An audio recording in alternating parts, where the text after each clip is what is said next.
ডিমগুলোকে লবণ হলুদ মেখে নিলাম। ডিমটা একটু ভেজে নিলাম।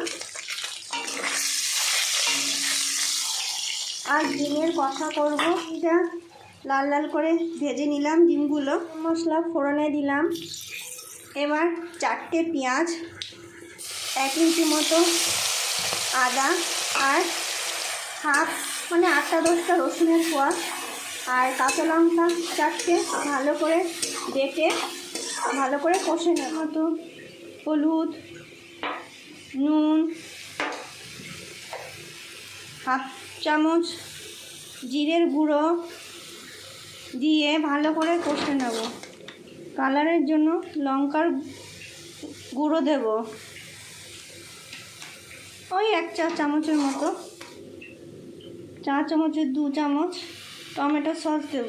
কষা হয়ে গেছে, মশলা থেকে তেলটা বেরিয়ে এসছে। এবার ডিমগুলো দিয়ে আর একটু কষে নেব। কি সুন্দর কালার এসছে ডিম কষাটায়। এবার একটু গরম মশলা ছড়িয়ে দেব আর একটু ঘি দিয়ে নামিয়ে নেব। মিশিয়ে দিলাম। এবার হয়ে গেল ডিম কষা। এইভাবে ডিম কষা রান্না করে খাবেন। আর ভালো লাগলে লাইক শেয়ার করবেন আর কমেন্টে জানাবেন কেমন হয়েছে রান্নাটা।